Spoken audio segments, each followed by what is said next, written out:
Hello, everybody, and welcome back to the Absolute Sim Racing YouTube channel for the fourth round of the BSR SIM3D MX5 trophy.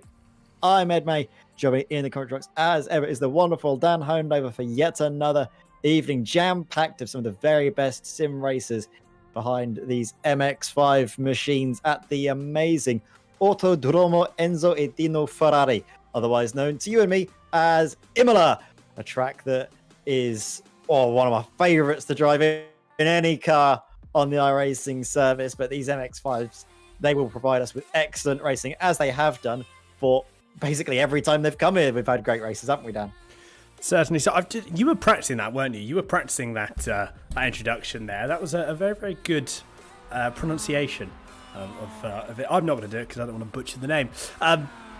Yeah, we've had some fantastic racing here, in the MX5s and both with other series as well. Imola always provides a very, very good and a very solid racing scene. Regardless what you race in, you can race V8 supercars around here, you can race LMP2 cars, touring cars, MX5s, you can race pretty much anything, and you're bound to have some form of good racing either way. But I think the MX5s are just a perfect fit for a track like this. It is a excellent track course. That long start finish straight into the first chicane is where you see quite a lot of action in these races. I remember seeing drivers go 3 wide to, disastrous consequences, but that's why we love this. So they try it, they go for the moves, and if they don't work out, well, you've got 3 more races still to come, and you've got plenty more opportunities to get something from it. Good to see, though. Driver out on the circuit there. You can see the number 17, I think. I'm just having a look. Is it the 17? No, it's the 117. I think Adam Shepherd's back out on the track. I think he is. Let's have a quick look. There he is, the number 117. Adam Shepherd is back out on track. He is, well, no one's actually set times as of yet. Bear in mind, so times will still have to come in. We're going to get those through in a few moments time. Everyone is just coming around for their first flying lap. They wouldn't have completed a lap yet. So one thing we notice here as well, and this is what we notice about most tracks, especially with these cars, someone goes wildly veering off. Couldn't quite see who that was. Be a slipstream. Slipstream is such a big thing through it, mainly on this part here, the start-finish straight. This is, it's not a straight by any stretch of the imagination. However, you're flat out through all of this section. So this is where we have a lot of drivers making opportunities and making overtakes going into the first chicane as Adam Shepherd goes a little bit wide. That's one of the prime overtaking opportunities because you can get such a run going down into the first chicane. You really can, and it's going to be good to see what Adam Shepherd can manage on his return to the SIM3D MX5 trophy. He's been away for a little while, hasn't he, Dan? But good to see him back up and running and maybe being a driver that could challenge Jason Cooper. However, Jason, he said last time he wasn't able to make the next 2 rounds, so he's not here this evening, and he won't be here next week. Means that plenty of other drivers have a chance to make their mark, such as Ben Sharp, who's out on the track last season's one of last season's championship protagonists until real life got in the way. He's currently fastest at the moment, looking very good, and could be able to start to get his championship back on track because he hasn't been having the best few rounds. No, not as of yet, but again, we've got 4 races within. We've got 4 races within the round, so plenty of time to make out and plenty of opportunities to make up as well. James McRitchie, a name that I have not seen before, so good to have another a new face. Whether James, I've only been in this championship obviously for the very, very essentially 2 seasons. This will be my 2nd season. So I'm not too sure if James Ritchie has raced with us previously and raced within the series previously, but we'll have to see what he does. He will be on his flying lap. He's got some green sectors as it stands at the moment.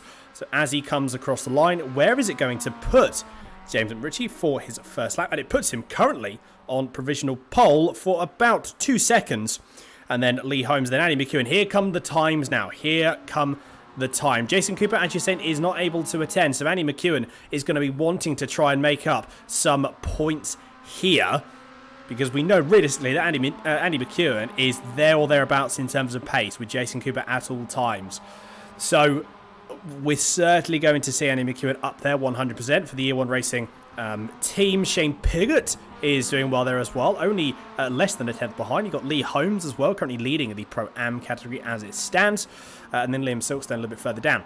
So a good mixture and a good spread of drivers that again that we have seen throughout this qualifying so far. A few drivers won't be out in qualifying, obviously, due to serving penalties or something of them the like. But again, we'll have to see who doesn't qualify. I'm not seeing there's a few people that I'm not currently seeing at the moment. But again, we'll have to wait and see once we get the official confirmation through. There are 16 drivers that have set lap times at the moment. Duncan Cope won't be setting a lap time. Well, he will, but it won't be a particularly fast one this time around for the Kenny Cates number 197. But he has got some green sectors on the board as well. Not too many purple sectors, if anything. Actually, Dave Chapman. You know, Dave Chapman is getting involved, and he's got some. He's got a purple sector 1, purple sector 3, and purple sector 4. If he can string a lap together, that's going to be a quick lap. Yeah, Dave Chapman, a driver that has shown very good pace. Obviously, wasn't able to qualify last time out and had to start from the pits a couple of races as well, which put him down the order last time out at Sebring. But he's able to go out in qualifying, able to start higher up the grid, and that sets him up for a much better evening here at Imola than he was able to get at Sebring. So the time for car number 19 driver, currently 4th at the moment, but of course early days in qualifying, still plenty of time in the day for Dave Chapman to get that little bit quicker. He's comes across the line, will probably have about 8 or so minutes remaining. Might mean as well we'll see drivers come in to take a change of tyres and go for one final run, as Casper de Court has actually gone fastest, just ahead of Andy McEwen by the slimmest of margins. Gently gets up there as well. Going to follow David Chapman though across the line. Can he improve? Can he go faster than the rest? What time is it? What's going to come through for Dave Chapman? Nothing. So there was an invalidation somewhere. He has to do it all over again. He does. It's frustrating, is it, when something like that happens? And whoa, that's a big moment. Wow, what a save that was. Dave Chapman just managing to keep the car just about in check there. So that was very, very well saved. Casper de Court currently leading the way only by, what's that, 0.004 of a second. Pretty much nothing, to be perfectly honest. James Clark, a little bit further down the order in the Swift Cooper number 94, is riding at this moment in time in P16. We've now had 19 drivers set lap times. 7 minutes and 55 seconds in, so pretty much halfway. And then we're going to be getting... you'll see now people starting to come into the pits and takes in some fresh tyres and being able to then push forward a little bit more. As the track has rubbered in, also the track will rubber in a little bit more, so that will give you a bit more grip. So in theory, the closest times and the times that we should see when they eventually, well, obviously when the tyres, when the track is fully rubbered in, should realistically be on the very, very last lap, providing you get a good amount of, a bit of luck with traffic. If you can pursue it and you can get it right to the point where you can time it, you get a bit of slipstream, that's going to help massively. We're talking, what do you reckon, a tenth? Maybe 2 tenths? Oh, it's going to be a lot of time. I think it might even be a little bit more than just a couple of tenths. You know, it's going to help you so much, especially here. You're flat out all the way out of the chicane at the top of the hill, then you come all the way down, get a nice bit of slipstream, and then out of the final couple of corners, you do get a lovely run as well. Just following James Clark, who's trying to find himself in a little bit of space. He's going to pop out behind. I think that's one of the SIM3D cars. Can't quite see who that is. Definitely going to get a nice tow, though, coming out of the final corner all the way across the start-finish line. So, could be good for James Clark, as long as he isn't held up for the rest of the lap. No, again, we will have to see. So this is, you got the slipstream here as well. You got 5 cars all on a train, or 4 cars all on a train if I could count. They will all be getting some slipstream at some point. Again, we'll just have to see who really comes out on top, because you've got to time it right as well. If you don't time it right, that's when things go wrong. That's when you get held up by traffic and ultimately you lose time. You don't gain the positions that you want. So you can use it to your advantage, but you've got to make sure that you do it in the right way, because if you don't, like I said, it just goes all horribly wrong. A bit further up the field, though, James Ritchie, apologies for the little small confusion we had there. So James Ritchie is in the pro category, so currently sitting in P8, about 3 tenths behind Ryan Main as it stands at the moment. More purple sectors coming in a little bit. Adam Shepherd has done a purple last sector on his last lap, so that will be bumping him up a little bit. Again, very, very close. You've got less than 4 tenths of a second separating the top 4. Not the closest we have seen, bear in mind. I'm not 100% sure if this is just a track that drivers aren't 100% used to or aren't used to as much. That could be one of the things possibly. Adam Shepherd goes a little bit wide there. Yeah, but the gaps, while they are close, they're not as close as we normally see. Yeah, they aren't that close. However, of course, a track like Imola isn't necessarily all about qualifying. It's about racing and getting up through the field nice and quickly as well, using the slipstream to your advantage. So a lot of the times might be spread out because some drivers have been able to get slipstream, others maybe not so much. Adam Shepherd and Ben Sharp actually working together here. You can see coming out of the corner, Adam Shepherd was able to get a very good slingshot in the slipstream. Ben Sharp peeling off into the pit lane. So as Adam Shepherd comes across the line, is there going to be an improvement for him? No, not yet. So Adam Shepherd still 4th fastest. A good effort from himself, but at the moment, Gaspar Court is the fastest driver on circuit, and that'll be good for all the 5-star motorsport boys because, well, Jason Cooper's been taking pole position every single time he's had the opportunity to do so. Now Gaspar Court is fastest. Well, didn't Casper actually take pole last time out, I think, didn't he? Yeah, I believe he did, yes. Sebring. Yes, it was Sebring. You are absolutely true. He did take it to Sebring last week. Just pipped Jason Cooper. So Casper de Court has found some pace. He has found some pace, and he's really, really utilising it. He's not hanging about at all. He's really getting stuck in, which is great because it gives us an opportunity. You know, we've got more people fighting up top, which is great. Again, it's nice to see. It really, really is nice to see. So as it stands, I mean, that gap is quite sizable. It's a tenth and a half, just over a tenth and a half, in fact. One of the gaps that isn't quite as large is we've got here. You've got 0.003 of a second between Liam Silkston and James Clark. That's an insanely close time between the two. Whether that's going to translate into race pace, again, we'll have to wait and see. From what we have seen previously in the past, I'm sure it will, and it will be very, very close between them all throughout the first race, but again, we'll have to see. 12 minutes and 38 seconds left, has gone, so only a couple of minutes remaining, so people and drivers are going to have one more opportunity and one more chance to gain some additional positions, but we'll have to see, because you've got to make it stick, you've got to make it work. I've just noticed as well, Harley Moss doing very, very well again, currently leading. Once again, leading the AM class in the number 97, sequential sim sport powered by evicted esports car. P15. Renato Campana, though, he's only a couple of tenths behind.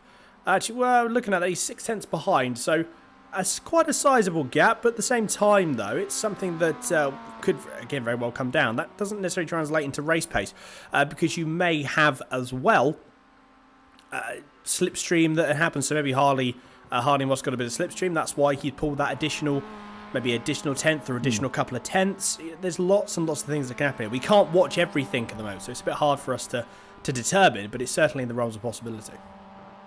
Yeah, it could be. So Harley Moss, a driver that's very quick. And don't forget, after this, the 4th round, the drivers, if they've been performing well in the class, might get moved up. Or if they've not been performing at their best, they've maybe done a little bit off the pace, they might get moved down a class. So after the 4th round, that is when we have had the final rejigging of positions, and then from then on, drivers will be locked into that class until the rest of the season. So if you are Harley Moss, you might be thinking this could be your final time in the AM category, considering the performances he has had over recent rounds, being at the very top of the AMs. Then as well, other drivers might be getting moved up. Of course, Silkston's been performing quite well, but there's as well been, was it Delmont or McNally? I can't remember who was, I think it might be Delmont, who's classed as a Pro-Am driver, even though he's been performing way above his station as a pro driver. I reckon he'll be moved up. Speaking of, I want his teammate, McNally, up 5th fastest, just improving, just slightly shy of Adam Shepherd. that Excite iRacing car. Lovely livery there. And what can he do now in his final attempt at a flying lap? He's got a teammate in behind, 194, but will they be able to both move themselves up the order? Or is this going to be it for them? The clock has ticked over now, so drivers on laps can complete them, but they can't start another one. Shane Piggott's come into the pit lane, so that's his qualifying session over and done with. Andy McEwen improves on his time, but not on his position. Still second fastest, and that is where he will be staying, hoping to be on the front row of the grid. But McNally could take that away from him with a good lap here. He certainly could as well. I mean, we're seeing green sectors as it stands from McNally, as we're now running on board with the Excite Racing number 478. But you've just got to remember, really leaning on the gearbox, and you can just hear pinging off the limiter. I would not like to be that engine right about now. That must be very, very stressed out, to say the least. But as it stands, and again, you can just see there as well, throwing it over the curbs just about perfectly. Can't really take any more curb than that, otherwise the car will just start to spin off, and it just won't behave very well. It won't behave how it should. So Adam McNally, 2 more corners left to go, and then we'll see what times he can do. He backs off.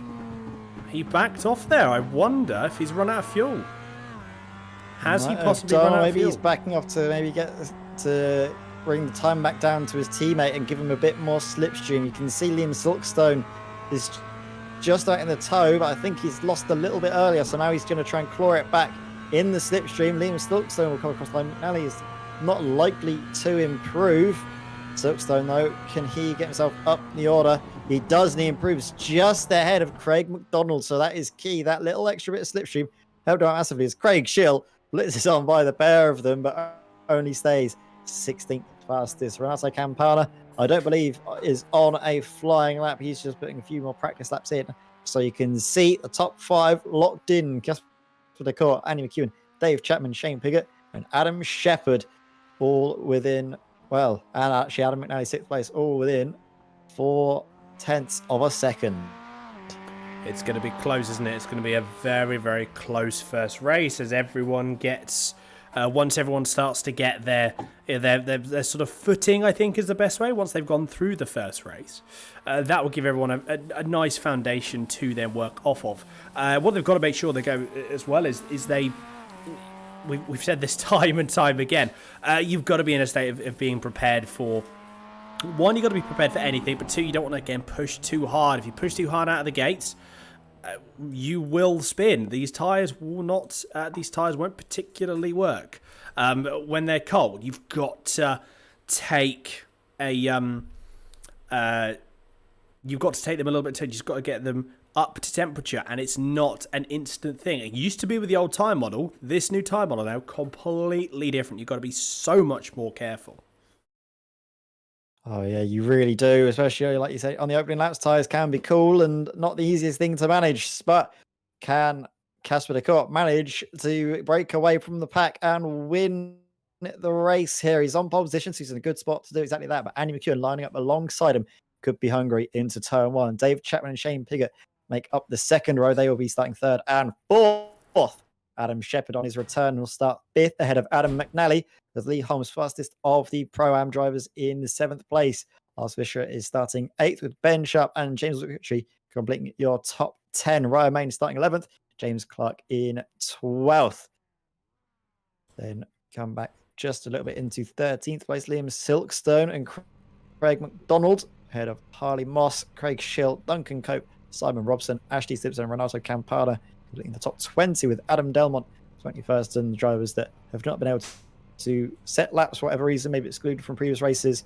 Down the order, you can see there Luke Cooper, Michael Seal, Craig Cockrell, Frank Vestner, Douglas Stewart, Glenn Humberston, June Sharp, Mark Oliver, Brian Stewart, Jonathan and Calvin Dent. The 33 car grid for the 4th round of racing here at Imola. The front row that's going to see Andy McEwen very, very hungrily on the back of Casper Decor into turn 1. But keep your eyes open for David Chapman in the background, because he does get very good starts. He could be a challenger.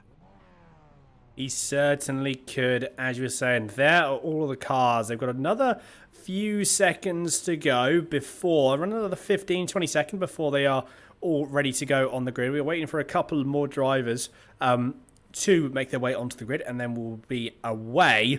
So Casper de Court taking the pole position for the 5-star motorsport team for the second time in a row. Jason Cooper, let's say he is going to miss out on 2 races. Not ideal for him for the championship, but very much so ideal for everyone else. Lights are about to come on. Here they go, ready for race number 1. Lights are on and we are away. Pretty even start by everyone. You can't see anyone diving out of positions just about. You see Andy McEwen go straight for a defensive line on Dave Chapman. I wonder if Dave Chapman's going to try and make a move straight away. It's going to have to be close. Lee Holmes is going to try and get involved nice and early as well as Adam McNally tries to go around the outside. There's 2x2 up ahead as well. Adam Shepherd versus Shane Piggott, Lee Holmes, and then Adam McNally as well. Everyone manages to go through. You still got side-by-side action down as well. Craig Shield, Liam Silkston going to go side-by-side, having a good old little battle down the field as well. But still, no! 3 cars don't go into one space. That was Shane Piggott and Adam Shepherd that were getting that's promoted. Teammates. Not ideal, is it? As I said, the rule number 1, don't hit your teammate. They're not teammates, but they're, well, I said former teammates, so still not ideal either way. That does promote Lee Holmes down, which is going to be something I'm sure Lee Holmes isn't going to be too fussed about. But that is a very, very interesting start. We'll see if we can get a replay of that up in a few moments. But again, we'll have to see a replay of that to really work out what happened. Up the front, though, Casper de Court, he's already pulled 0.6 of a second, bear in mind. He's just gone at the point. So Andy McEwen is being pressured already by Dave Chapman. I wonder if that's going to be something, or Andy McEwen goes a little bit wide, that's going to cost him a bit of time. So Dave Chapman goes straight around the outside, capitalises on the opportunity, doesn't need a second invitation, and he goes in front already. I'll tell you what, I think Andy McEwen would have got a slowdown. Andy McEwen might have just done that. He slotted back in behind as well. Doesn't maybe want to battle with David Chapman just yet. Wants to stay in behind because he realises at this early stage, he has to have to serve the penalty. So he's backing way off, allowing almost the entire world, it'll feel like, to Andy by Holmes, Sharp, Fisher as well, before Andy can finally get back up to pace and slotting in just ahead. Actually, no, just ahead of Fisher. That was my mistake. But maybe Fisher will try and fancy move coming out of the final corner. He's going to be close in the slipstream, so maybe make a move. Looks to the outside. Andy McEwen is going to have to try and cover him off into the first corner. Maybe try and use the slipstream over the battling cars ahead as well. Ben Sharp, it's fancy move on Lee Holmes. Down the inside into turn 1. They will go side by side. Down the inside, can Ben Sharp brake late enough to take 4th place? Yes, he does, but can he get it stopped in time for the next corner? Ooh, only just. And all of a sudden, Lee Holmes is going to fancy a move back now into the Villeneuve chicane. Down the inside goes Lee Holmes. This will be a great move if he can pull it off to retain 4th place. Ben Sharp around the outside to then take the inside. They're still going side by side.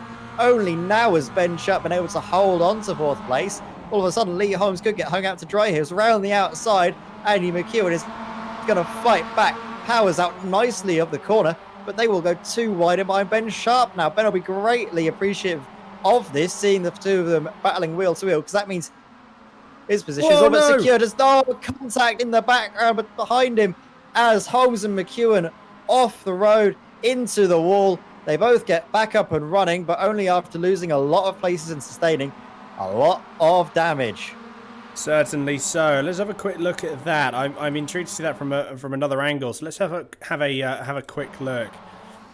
We just catch it at the wrong moment, so we are going to have another quick look at the replay there from a different angle. So here it comes up now. Oh, again, I think it's difficult to tell. That's one for the stewards that will be having a look at that, I'm sure. It's very hard to determine where that's going to go. You can see that Lee Holmes, yes, is rightfully in the pit. I don't think his car was going to be driven too much after that. A little bit further down the field, you've got this battle for P10. As you've got Duncan Cope leading this train as it stands. And then, I'll tell you what, Craig Schill is having... I wonder if he had a slowdown from the Wedstake number 82. Looked like he was slowing down a little bit, but might not necessarily be. I just wonder, is Andy McEwen... not Andy McEwen, sorry. Is Adam McNally had to go into the pits? He may have done. You can see him. He's dropping down the order. And as well, loads of people are dropping down the order. I wonder if the timing tower is having a funny minute. Having a bit of a moment. Yeah, I think that's down to the timing tower being a little bit funny at the moment, but you can see drivers hopping all the way around, so we're trying and get that resolved and sorted out. But in the meantime, look at this. Craig Schill under a lot of pressure. Is he able to hold on just, I think, out of Robson? Frank Vester fancies a move, and he's going to take that position on Simon Robson. And then into the Villeneuve chicane. Is Robson going to hang out to dry as Julian Schroer fancies a move in behind as well? Oh, they're going to go side by side, and I think they've sorted themselves out. Andy McEwen will be hoping there won't be any more contact happening, and he'll be able to get through because he's already suffered a little bit of damage as it is. Now getting into Camborello, getting a nice tight line. Andy hanging out. Triple 4 to dry as cars blink in and out of existence and mess with our timing system is, I think, the word I will use, not the word I want to use, but the word I will use. They've messed with it. Yeah, I'm not 100% sure if this is... I know iRacing was doing an update, so apologies for any of these possible issues, because it's not particularly easy to follow. So that could very well be an iRacing server issue, but we will double check everything our end after the first race has finished. But as it stands, though, Duncan Cope is going to try and go around. Oh, there's a bit of door banging there between Duncan Cope. I think it was Sam Smith. Whoa, that was Sam Smith that's gone around. Ooh. Manages to save it, though, with a half spin. Fair play indeed. Can't argue with that at all. It's more than a half spin in the background. I think Frank Vester's just had a mistake coming out of the chicane. I think maybe just got a little bit too excited on the power. We're going to see if we can go to a replay. You can see Frank Vester with the 333, Tim Gonzo Racing going a little bit slowly, and this is how it happens. So coming into the chicane, quite easily done. If you get maybe a little bit too much of the curbs, the car gets unsettled. Oh, just tags the rear of the car on the curb, that sort of left-hand side rear wheel. If you just tap it, no other wheels, that's how the car can get unsettled. You want to fully bash the curb, not kiss it, because that's how the car can get, well, quite upset with you. Yeah, certainly so. It's easy to do. It's very, very easy to do. You see as well, Frank was actually turning as well when he was getting on the throttle there, so it just went a little bit wrong for him. That is, just trying to think who that was just making a move. I believe that was Andy McEwen going up the inside of Craig Schill. So again, Andy McEwen trying to make up some positions as quickly as he can. Realistically, though, he's got to get a bit of a wriggle on. He's got 3 seconds up to Sam Smith. We know Sam Smith has got some pace. So, yeah, realistically... Oh, that's Craig Schill got a bit wide. Oh, and got turned around. Who was that? Ashley Stimson just turned Craig Schill around. That's not good at all. That will be looked at by the stewards, I am sure. And then a little bit further up the field, Harley Moss is getting right old involved with Ryan Main here. You got Pro-Ams versus Ams. Again, for those of you who don't know, the Pro-Ams and the Ams, they all score from the same board. So any positions you make, regardless on who it is more points gained for you. So you don't have to worry. You're not having to not fight with some people and fight with others. It is just an absolute free-for-all. And it really just goes through and how many points you can gain through the season, depending on everyone else on the grid itself. Harley Moss goes a little bit wide. That would have cost him a bit of time on the exit, and it has indeed. It's cost him about half a second. It's amazing how much it can cost you. Doesn't take a lot, but it's amazing how much it can cost you if you do get it ever so slightly wrong. Yes, already can find margins here between success and failure in the British Sim Racers SIM3D MX5 trophy. Right into the 4th round, and the excitement is still going here. Craig McDonald in behind Michael Seal. Hopefully Michael has a bit of a better evening, because he hasn't been having, again, another driver that's been having rather rotten luck in recent rounds, has been saying that he's not been enjoying himself, just getting the bad luck, but maybe this time he'll have something a bit better to smile at as he gets in behind the slipstream of Duncan Cope. Might fancy a late lunge, as well. There's a lunge that's already been made and has been carried on to be made as Sam Smith goes up into 14th place. Oh my word, there's a very interesting line being taken by Michael Seal through the first chicane. He's going to get a slowdown, I think, but they will go 3 wide actually all throughout there, which could be a little bit scary for all the drivers. You can see Duncan Cope really backing out of that one, not wanting to get too involved, and what Sam Smith thinks about trying to capitalise, tries to capitalise on it, but isn't quite able to do it, but might fancy a lunge down the inside into the hairpin. Is he going to get the move to stick? Well, he's going to keep it 2 wide, isn't he? As Michael Seal's been able to hold on to 12th place, even after doing a very interesting line through the first chicane. Up the hill they go. A little bit of a bump up the back for Sam Smith. But down the inside, he can't quite make it work because look at that. Duncan Cope carrying loads of speed and momentum around the outside. Just about within the limits of the circuit on iRacing. And then through Aqua Minerale. Keeps it nice and steady, but runs just a touch wide. Is that going to be a slowdown? I think it might be. It might be as well. I think you can just see Duncan. Duncan Cope is backed off. Yeah, bit of a shame. A great battle between those three drivers there. So Duncan, that was a bit Duncan cheeky. Cope. I think he served the slowdown, but also held up Delmont. Or Silkstone, rather. Yeah, I wonder if that could it be just unfortunate timing? He was technically off the racing line going into the corner on the brakes, but in slowing down for the corner, he was able to get back up to racing speed as he made it onto the apex as Liam Silkstone was trying to come through. So that's intriguing, but I think you might have just gotten away with that. Very clever in how you serve the slowdowns in iRace. You can get away with it sometimes if you're a bit street smart, shall we say. But further up in front, I'm just seeing where Chapman is in relation to Casper de Court. Look at that, bumper to bumper for the lead of the race into the final 4 minutes. Number 19 looking for his first race victory of the season. Casper de Court trying to hold on for yet another to add to his tally so far. Dave Chapman is looking very racy, isn't he? Just biding his time, I think. He's a smart driver. We've seen this time and time again from the Time for Car driver, David Chapman. But is he going to pull off the move on the final lap or the lap before and try and break away? That's going to be the question.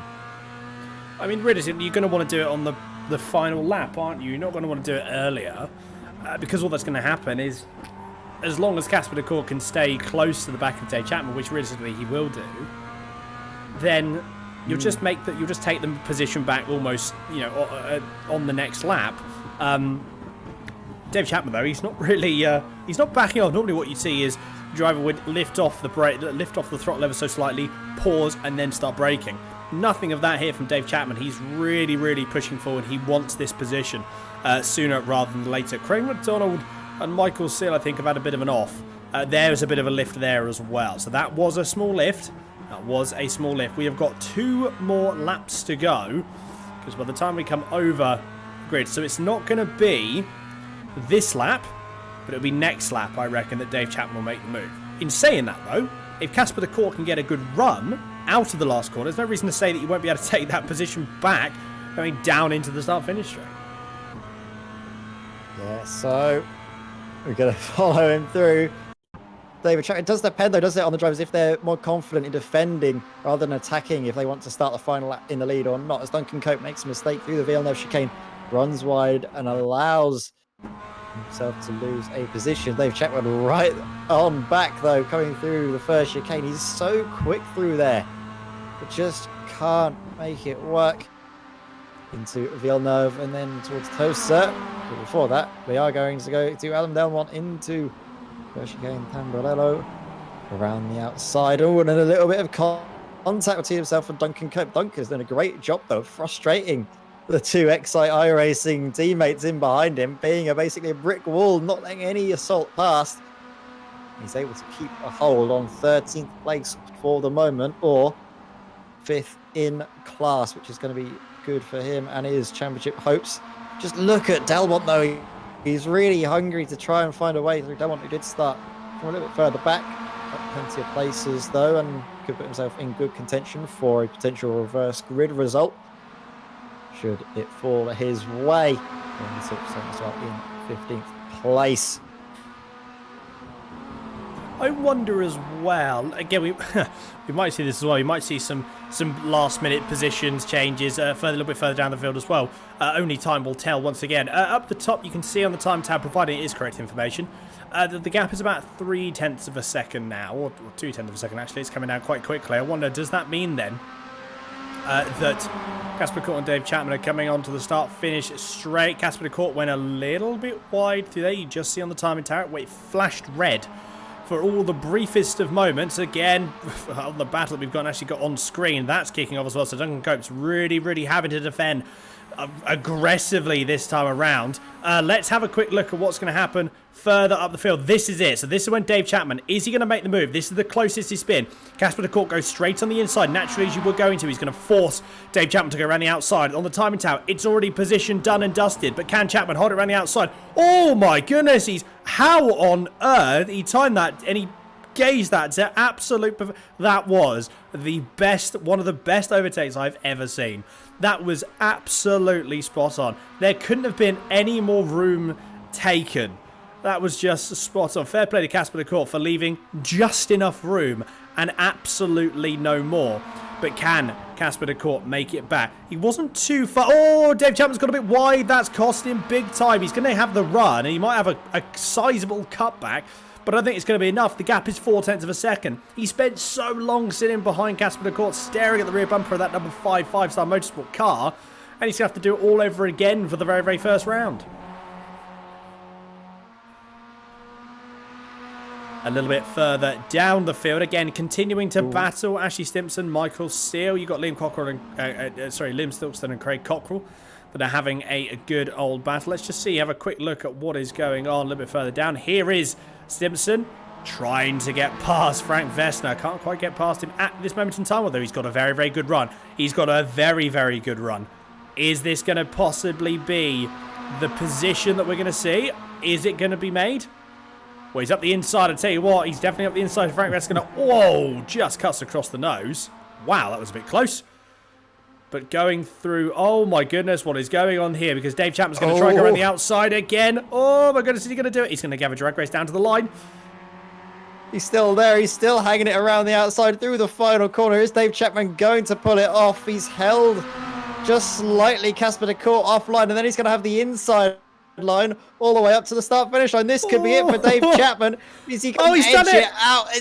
He's just got a nose in front, and as they come across the line, who's taking it? I think Chapman's just got it. That was brilliant stuff. Dave Chapman takes his first race victory of the season in stunning fashion. He never wins by a lot. He always is a driver that wins by thousands. Gives us a heart attack in doing so, but take your hat off to Dave Chapman. Oh my word, what a move that was as well for the race victory. Round the outside, the final 2 corners. That was some brilliant stuff. If the first overtake for the lead was a Dave Chapman move, the second one was a Dave Chapman move. That was brilliant stuff. It certainly was. You can see we've got some close, we've still got some continuing close finishes further down as well. Andy McEwen coming home in an unfortunate 21st position. But wow. Oh my goodness. What a race that was. That was absolutely insane. Fair play there for Dave Chapman and Casper de Court for giving us the that fight. That was absolutely fantastic. What we are going to do is we're now going to do, I think we should, and do it nice and early. Should we spin the wheel, Ed? Yeah, let's give a quick spin of the wheel. As you can see, drivers from the positions 9 to full in the pot to be reversed. Which one will come out on top where we see a 4 reverse, where we see a nice low 13 reverse grid. So the top 13 drivers will all be reversed and rejigged around in their positions. So 13th place will start on pole position. And, well, first place in this first race, Dave Chapman will be starting in 13th position. So plenty of excitement still to come. Just noticed as well, we've actually got 2 13s on there. So maybe we'll try and get that sorted out for the next spin of the wheel. Well, I just want to have a look at that move again done by Dave Chapman for the race victory. The first one was brilliant. The second one was amazing. Let's have a look at both of them if we can, Dan. Let us have a look. Absolutely, yeah. So I mean, like, talk about timing it and talking about like judging it to perfection. There wasn't really much else that I don't think. There was nothing else that Casper de Court could have done, to be perfectly honest. We are going to just get them up for you now. So the first one is coming up here. Let's have a look. So I mean, again, this is actually coming out to the last corner. Let's go a little bit further back if we can. 2 coming down into the first one. Here it is. Right. So let's break this down a little bit. What actually happened? As you're going through, okay, down into turn one. You've got the outside. Casper de Court, he's already gone for the inside naturally as you would do. Why wouldn't you? It'd be silly not to. So at this point, Dave Chapman's got two choices. Now, the two choices are you go round the outside or you try and do what would be like a triple or a double cutback, which is you don't go for the outside, but you cut the inside, you cut then the right, and then you cut the left to get the run. But goes through around the outside, and again, fair play to Casper de Court. Now, there was a point at which that Casper de Court could have basically run wide. Dave Chapman was far enough around the outside soon enough so it didn't make a difference, and he couldn't. But Casper Court was certain. I thought that was possibly going to happen, but great race car. That was absolutely fantastic. So that was the first one, and then the second one again. Like to break this down, loves to move around the outside. Does Dave Chapman, doesn't he? So continues to hold around the outside. The last corner is tricky to hold around the outside, isn't it? Because you've got it's not off camber, but you've got the curb on the outside. And if you go over the curb in slightly the wrong way, it just upsets the balance of the car and uses a bit of traction. But it did mean then that Dave Chapman was actually taking a shorter line going down into the start-finish straight. And again, Casper de Court, I mean, he couldn't really do anything at that point. The only thing that he could have possibly tried was to let off, try and pull back into the slipstream with Dave Chapman, then try and slingshot on the outside. But I don't think that would have worked. The cars aren't fast enough to do that. Well, that was a brilliant performance by Dave Chapman. What a race it was from him, taking his first race victory of the season. Two amazing overtakes in the final lap. The difference between himself and Casper de Court. We were saying, is he going to leave it late? Is he going to go for the assault at the end? You know what? He definitely assaulted and took the race victory there by 0.006 of a second. The official readout. So close between himself and Casper de Court. Ben Sharp finishes on the podium in third place. Good result for him, getting his championship back on track ahead of Adam McNally, Lars Fisher, James McRitchie, James Clark, Ryan Main, Luke Cooper, and Harley Moss. Actually, Ryan Main fastest of the Pro-Ams and Harley Moss 10th place, fastest of the AMs. So a good effort from the pair of them. Sam Smith in 11th with Liam Silkstone. He'll be starting on the front row, but Craig McDonald, pole position for the Rapid Motorsport driver. Keep your eyes from him at the start of the second race. Adam Delmont just misses out. Will be starting in 14th place ahead of Craig Cockrell 15th, Duncan Cope, Frank Pestner, and Michael Seal in 18th place. Then going down to 19th, we'll see another AM driver, Ashley Stimpson, ahead of Julian Schroer, Andy McEwen, Craig Schill, Mark Oliver, Brian Stewart, Simon Robson, and Fiona Siddons, last of the finishing drivers. So then we come down to Lee Holmes and Renato Campana, 27th and 28th. And a few more drivers as well able to finish. Those are Glenn Humberston, Adam Shepherd, Shane Piggott, Douglas Stewart, and Calvin Dent. But with that down, I think it's time we go for a short break here. We've still got 3 more races to come. Second race of 4 of the evening. We'll be with you very, very shortly. So keep it tuned to Absolute Sim Racing.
Hello everybody and welcome back to Absolute Sim Racing. I've caught us up just slightly, so we're going to have to run through very quickly because the second race is fast approaching. You can see the top 12 up on your screens now. Craig McDonald, James Silkstone, the ones to watch from pole position, but as well Ben Sharp could be good from P11. Dave Chapman, winner last time out, will be starting from 13th place.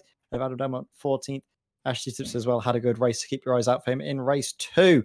And then as well, drivers towards the back to watch. Obviously, Andy McEwen starting 21st. Adam Shepherd in 30th place. Another driver to keep your eyes on.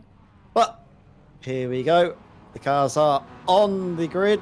The lights are coming on, and we are about to get racing here. Craig McDonald, Timmy unchallenged. His name looks not making it to the grid.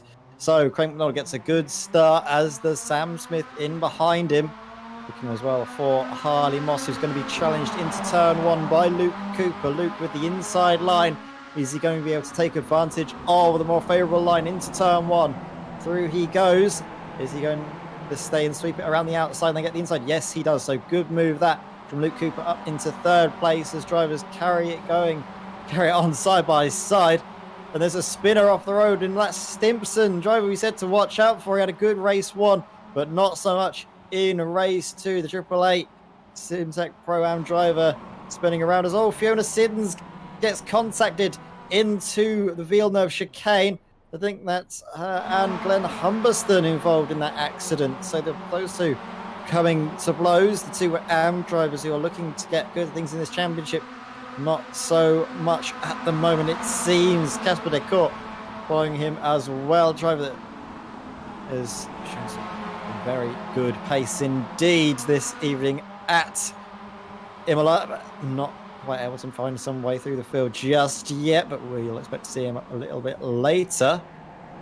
Ryan Main, third fastest. Was Harley Moss. Who was that go by? That's Harley Moss. That's going to definitely be a slowdown, as well as James Clark, I think, who you'll expect to see on the right-hand side of your shot, left-hand side of the track, slowing down to allow drivers through into the chicane. Dave Chapman, though, he's on a bit of a charge, isn't he? Already up into 8th place. Could be even maybe 7th, maybe 6th, depending on how racy he's feeling, but not too much as he backs out of that move as he sees the two cars up ahead, battling it side by side. And down the inside goes Adam McNally into 6th place. Harley Moss tries to fight it through, but can't quite do it against Dave Chapman. So Dave Chapman takes advantage, gets himself up the order. As McRitchie is slowing down off the circuit. Might be a bit of damage, might be a slowdown having to be served there. So McRitchie falling down through the order as now all of a sudden Dave Chapman fancies another move to the inside. Is he going to take advantage and get ahead of Adam McNally? He's already ahead actually into the braking zone. So good stuff by Dave Chapman. Already up into 5th place on the first lap. So good stuff from race 1, race victor. Further in front, though, McDonald still leads ahead of Cooper, ahead of Fisher, ahead of Main. Then further back, just look at the cluster of MX5s making their way through the Villeneuve chicane. Douglas Stewart up ahead of Adam Shepherd and Sloan Robinson, who just loses out on this occasion as there's a wheel flying across the circuit. What on earth has happened there? Has there been an accident? There's been something going on into Toaster. I can't quite see what it was.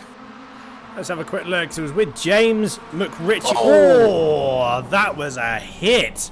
Was that Duncan Cope? I think it was. Now I'm going to guess that's going to be a wheel on the grass. Yeah, just look at that. Kept foot pinned, which, it was such a hefty hit. Such a hefty hit. That's both them done and dusted, unfortunately. Yeah. I mean, normally it's not too bad. Like you can get away with sort of mashing your foot to the floor, especially when you're going over the grass. Cold Tizer, you just can't do it as much. You have even less grip. So unfortunately, that's a lesson learnt there for Duncan Cope. Unfortunately, it's just quite an expensive lesson. Andy McEwen and James Clark are going to go side by side, but McEwen makes up. What he made up 11 positions. Andy McEwen started in P21. In 21st place, he's already up to P10. He's got a couple of. He's got Michael Seal 8/10 up the road. And I'll tell you what, he's actually got Casper Court right behind him. That's going to have a bit of a. I'm sure there was a bit of a nudge there. It looked to me, but Casper Court managing to make up. Also, he's only actually made up 1 position compared to Andy McEwen's 11. A bit of a wiggle there, though. A little bit of a wiggle. And has Andy McEwen got another slowdown? He has. Oh, no. Andy McEwen's got another slowdown. These early race slowdowns are so punishing because iRacing doesn't have a delta to slow you down against. So you end up serving a much harsher penalty than you would say if you got that on lap 3 or 4 as. Oh, look at this. Luke Cooper, is he going to still fight it through? Yes, he does. Great overtaking move into the lead. But actually, Fisher's taken advantage of the pair of them tripping over each other. And now Lars Fischer is in the lead of the race. So good stuff from the 5-star motorsport driver, the 107. Great awareness. There's a spinner, and that's Ryan Main through the field of chicane, getting it all wrong.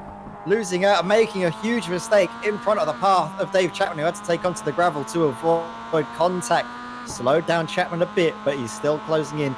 Could be in with a shot of yet another race victory here. Should the race go his way, should he move quickly up through the field, as he has been so far. Having a look as well through the field, and as you've been mentioning, Andy McEwen is paced through the field. I think, yeah, like you say, the slowdown penalty is sort of stumped that out, shall we say, as he's now down into 20th place. Shame that these things are very, very unforgiving. Early slowdowns in iRacing. Lars Fischer, though, leads the way up ahead of everybody else as Casper de Court now fancies a move on Harley Moss, but can't quite get it done into the chicane. Now has to slow it down, coming down now from Variante Alta. Cheeky little cutback there as well from one of the... I think it was Ben Sharp that got a bit of a cutback. Might have been Sam Smith. Either way, they're going to go possibly...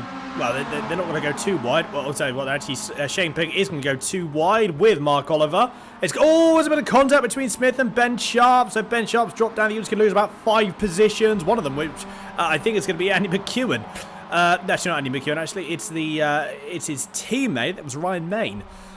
Doesn't quite lose the position, though. Andy McEwen's gone off as well. Where is Ben Sharp? Ben Sharp is just sitting behind Mark Oliver now. So not too many positions lost. Only about 3 or 4, but easily that's something that Ben Sharp can make up. Just a couple of cars up the field, though. Shane Piggott versus Sam Smith. Piggott has got the run going down into the first chicane. And there we go, done and dusted. It goes a little bit wide through the first left, which would be considered, I think, turn 2 is that? But doesn't really lose any time because of it. Adam Shepherd has got a good run, though, so he might try and sneak up the inside of... Oh, it was close, though, but can't quite find the space up the inside of Sam Smith because Sam Smith gave just about the room that he needed as it stands. Dave Chapman, I'm just having a look. That was a bit of a send, though, wasn't it? There was a bit of contact you just heard there. Robin's racing and all that, but that was certainly a last-minute lunge from Adam Shepherd, but the door was left open. Absolutely no reason why the move couldn't happen. A little bit further up, Adam McNally's just gone side by side, I think, with... Yes, so Adam McNally's just gone up the inside of James Clark, so that's a position gained. So positions happening all up and down the field. That battle a bit further down as well, as if we now go back to the other end of the field in a few moments' time. You've got Renato Campana, Douglas Stewart, Ashley Simpson, and Glenn Humberston all getting involved. This is going to be a bit of a tricky one as they come through down to the fast double right-hander. See a little bit. Douglas Stewart got a bit of damage. Managing to keep it all well. Oh, that's close, though. I wonder if that's going to be a slowdown. Don't think so. Glenn Humberstone has got a good run on Ashley Stimpson. Is it going to be enough? No, it's not. He's not pulling up enough time to the back of the number 888. But he's going to try and give it a go anyway. Wow, that was a move and a half. But Stimpson tries to get the move straight back. Is he going to do it? I think he might very well do. You know what? I think that's because Glenn Humberstone got a slowdown for that, considering he cut the entirety of the first chicane. Yeah. I think you might be right there. Glenn Humberston is going right the way back down, dropping out of the fight for 23rd place. Look at Michael Seal, though. He's up 11 places so far, looking to try and make it maybe a few more if he can win this fight against Casper de Court, but isn't able to. So drops down now into 8th place, does Michael. Good run, though, through the first chicane. And he's definitely been one that's having a much better evening compared to last time out at Sebring. Michael Seal at Imola. This is the track he is very fond of. Oh, what on earth is going on there? Renato Campana and Douglas Stewart. The cars seem to be wedged together. It's a very weird incident. Usually if I see an incident going into there, the cars collide into the wall, but it's almost though you can see right Campana nearly acts as a break, I guess, for Douglas Stewart. Do you know what that reminds me of? That reminds me of sort of the whole Bottas versus Russell. Remember that happened? Was it this year or last year? Oh This yeah, year. Russell. Yeah, Bottas and Russell. And it's just the way that the way that the track goes, and just the way that it also like it tightens up a little bit. It's very, very hard to judge, especially when you're that close to someone. I just don't. Yeah, it's very, very hard to judge. So I just reckon that was really the cause of it. To be honest, nothing really more that could have been done. Again, Stewart's obviously be looking at that, I'm sure, but. It's a tricky one. I think Delmont's just got up the inside of Craig McDonald. Yes, so Adam Delmont has passed Craig McDonald. Let's have a look at this replay here. So going down into the last chicane. It's a brave, brave move. Manages to do it. To be fair, Craig McDonald giving just about enough room, which is good. Again, nice amount of and a good amount of racing that we are seeing between all of the drivers, giving each other enough room. But Lee Holmes and Fiona Siddon still battling it out as it stands. No position gain as of yet for Lee Holmes. Tries to do what Adam Delmont just did on Craig McDonald, but to no avail. We'll have to wait just a little bit longer to try and make another move. And then as we go back further up the field, we've got Casper de Court and Craig Cockrell that are completely battling side by side. Dave Chapman has dropped down the order. I've just noticed. Look at the gap. So Dave Chapman has just dropped down. It was 6 seconds. It was 3 seconds at one point. It's now 5.8. So Dave Chapman's obviously had a little bit of a... coming together. He's had a bit of a moment, and that has cost him. So realistically, there won't be any another... I doubt there'll be a podium. There might be a podium on the cars, but a race win is certainly out of the question now, I think. Yeah, I think you might be right there. Just too much of a mountain to climb back up and deal with at this stage of the race with only 4 minutes still to go. But you know what? Stranger things have happened in MX5 racing here in DSR, so... Can't it out just yet. Of course, there are some definite twists in the tail that we've seen time and time again, both in this season and in previous seasons. Harley Moss, though, doing a great drive, isn't he, to keep the likes of James Clark and Julian Schroer at bay. Definitely think he's going to get bumped up potentially into the Pro-Am class because his racing has been so consistent and so quick as well up towards the front. Harley Moss, definitely a driver to watch for this season. He's only going to get quicker, I think, as well. I do find that sometimes when drivers enter the championship as Pro-Am drivers or Am drivers, they don't usually stay that way. They do get quicker considering the level of talent and level of driver that they are usually up against allows for that. That was a bit of a slide from Michael Sealy. Recovers it, but that was very close to a huge moment for the driver up in 8th place. Been Sharp now closes into this fight behind Shane Piggott, former teammate, as well as Julian Schroer, James Clark and Harley Moss all up in this fight for 10th place. Certainly. So looking at the blimp cam as well, you can just see how close it is. Who has got a good run though, that is Shane Piggott. Has got a very good run on Julian Schroer. So there is Shane Piggott. Do you know what? He might even make the move. It might be all done and dusted before turn 1. No, it's not, because you know why? Because Julian Schroer had the toe of James Clark and Harley Moss just in front. Speaking of which, Harley Moss and James Clark are going to go side by side down into the first chicane as well. 2x2 Noah's Ark style. You got a little bit further back. You've got Shane Piggott and Julian Schroer. Harley Moss comes out on top there. And Julian Schroer comes on top for a brief moment and then has a small bit of contact with Shane Piggott, just pivots the car round, and Harley Moss has gone off as well. Oh my goodness, what has just happened there? Harley Moss, disaster going forward, manages to, unfortunately, has to wait for what's going to feel like absolutely ages to go through. Let's have a quick replay of the, just a bit of contact, unfortunately. I think recently, looking at that, there was nowhere really to go. I think Harley Moss just drifted ever so slightly too wide, trying to take that slightly too tight of an interlock. I mean, it's naturally you want to try and do that, obviously, because you want to try and make sure that you can gain the positions. Just a fraction, just a hair too much, though, from what we saw there. Bit of a shame. A big, big shame there for Harley Moss. He'll be kicking himself with that as well. But it's a good experience, good learning experience. Yeah, it really is. You do learn a lot in this championship because you are up against some very, very great drivers. So you do learn a lot of things. You got plenty of races as well to learn. And 4 races a night, you definitely get good value for what you put into this championship. That's for certain.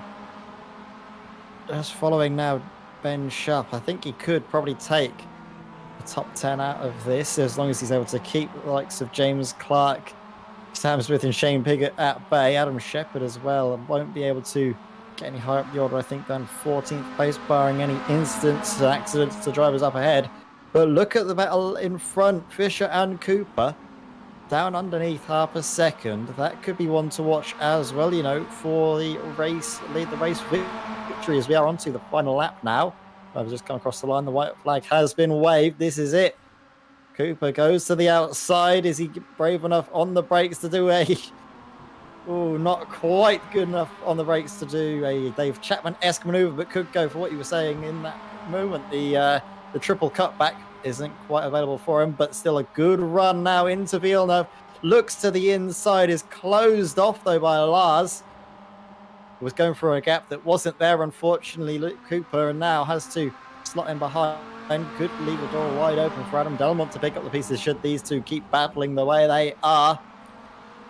Through Tosa, not a good run from Cooper, actually. So Delmont could be getting up into second place now.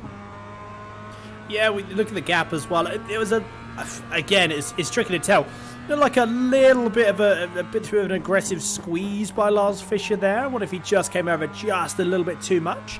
Dave Chapman's just got up the inside of Craig McDonald. So Craig McDonald, but I tell you what, Craig McDonald's not giving up though. He's going to try and make the move straight back. The position has not been given yet. So Dave Chapman's going to try and do his infamous round the outside. Doesn't quite make it. Look at the cut back, and now he's going to be on the inside going into the large chicane. If he's timed this right, which I think he has done, he's going to be absolutely spot on. He's definitely going to gain this position because Craig McDonald isn't going to have anywhere to go. He's going to have to back out of it realistically, and yes, he does. Can Dave Chapman? He doesn't get a particularly good exit. That's going to open the door straight away again for Craig McDonald. You can see the delta coming down. Is it going to be enough? If it is, it's going to have to be a very, very late lunge. But you know how good Dave is on the brakes. You know how he does like to hang it round lines that he wouldn't necessarily. It's actually going to be, you know what? No, he's just going to try and get the position on the run down. But here it is. What's going to happen here? Because Lars Fisher, he hasn't got any toe. Luke Cooper has, though. Is he going to get the slingshot? Is Adam Delmont going to get the slingshot as well? We really don't know. They're not going to go side by side down together. Who is it going to be? Oh, it's still Lars Fisher. But again, another close finish. How close do you want it to be? That was insanely close. Adam McNally leads teammates Michael Seal and Ben Sharp. There we go, got there in the end. So they come across the line 8th, 9th and 10th. And a little bit further down, Ryan Main has got a good run possibly on James Clark. He's going to have to, I'll tell you what, he's actually got the position. Can't quite see who that is behind. Who on earth is Shepard that? actually got into 12th at the end. I thought he was going to settle for 14th, but actually got into 12th come the end of that. So that was a good effort from Adam on his return back to the championship. Fiona Sins comes across the line in 23rd place, along with Douglas Stewart. We're just going to see in the background across the line for 24th place. And as all the drivers make their way across the line, as Fiona Sins parks very kindly, doesn't she, underneath the camera to give her a good view of a nice and clean Matthews Logistics car compared to the battered and bruised number 13 of Brian Stewart. Definitely a car that's been in the wars a fair bit, along with Andy McEwen as well, who actually dropped back. We saw him in 21st place rather. He's now all the way down in 27th, so something has definitely happened to Andy there. As all the drivers do make their way across the line, I think it's time to get up the reverse grid. Spinning wheel. And spin that wheel. Who's going to be on reverse grid pole position? So you can see it spins around. Where does it land? 17. Reverse grid was almost a full, but they'll settle for 17. So top 17 positions get rejigged, rejumbled, and moved around. Or not rejigged or moved. They get completely reversed. So 17th place will start on pole position. First place will start 17th. You can see now as well. That'll let you run through the finishing order. Indeed, so another very, very close finish at the front of the field then. A couple of the close finishes are one a little bit further down. Lars Fisher does take the race win. Another 5-star motorsport victory for the team. Luke Cooper takes home P2, only 18 thousandths behind in the Swift Cooper, number 6. Adam Delmont P3 overall for Excite Racing. Dave Chapman P4 with the time for car number 19. Very respectable result considering the couple of issues that he had and starting a bit further down the grid. Craig McDonald works his way up to P5 with Casper de Court in P6. Craig Cockrell 7th with Adam McNally in P8. Michael Seal 9th, and then Ben Sharp rounding out the top 10. The teammate to Michael Seal, the number 24. Shane Piggott is your P11 driver with Adam Shepherd in P12. James Clark takes 13th with Ryan Main in P14 for the Year 1 race number 66. Mark Oliver takes the Pro-Am victory in 15th place. Takes the Am victory in 15th place. Frank Vesna, Team Gondola race in number 333 in 16th. Sam Smith 17th with Craig Schill in P18. Julian Schroeder 19th. Ashley Stimpson rounds out your top 20 with Harley Moss. Unfortunately, with that last couple of laps to go with a small incident, I say small incident, quite a big incident, which cost him several positions, several points, and a class victory again in the AM category.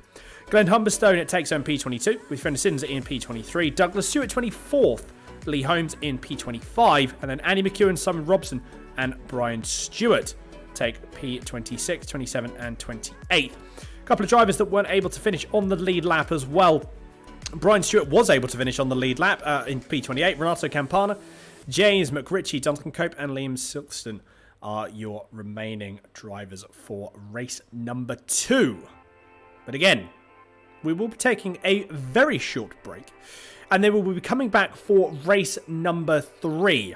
Some fantastic racing we have seen. Can we get an even closer finish at the front of the field? We simply do not know. Luckily, though, we don't have all that long to go before we will find out. It's been fantastic racing so far. Thank you all, and thank you everyone for coming in, tuning in, and watching. It is an absolute pleasure to have you on board, and we very much look forward to seeing you in the next race happening in about 6 or 7 minutes. So make sure you stick around and don't go anywhere.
Hello, everybody. Welcome back to Absolute Sim Racing here for the third race of the evening at the wonderful Imola circuit in the SIM3D BSR MX5 trophy. You've had two great races already, and there's still two more to come.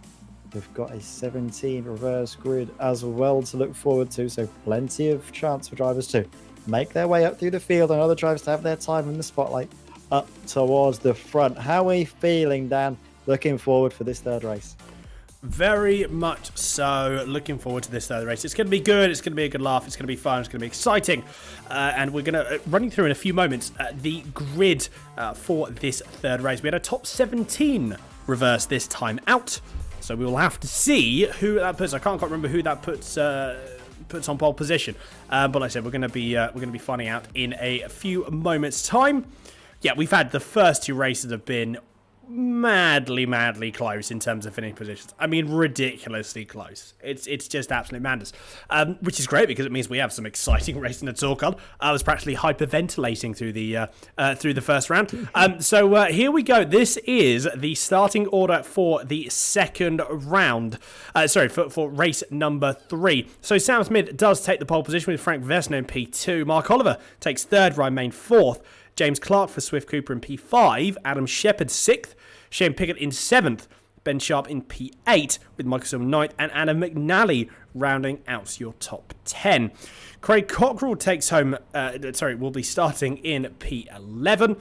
You then have Casper de Court in 12th, Craig McDonald 13th, Dave Chapman 14th, Delmont 15th, Luke Cooper in the sister Swift Cooper esports car in 16th, Lars Fisher, Craig Schill, Julian Schroer, and then Ashley Simpson take your top 20. We're going to run you through the remainder of the grid now because we are just about to get underway for race number 3. It's going to be exciting.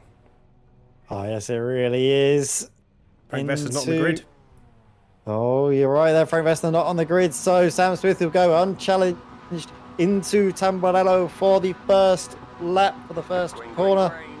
Good stuff. If you are a Sam Smith fan, maybe not so much though if you are a fan of Frank Vesner, as he's not making it up to the grid.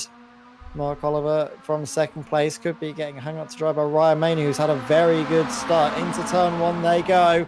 Hard on the brakes around the outside goes the year 1 driver and takes second place.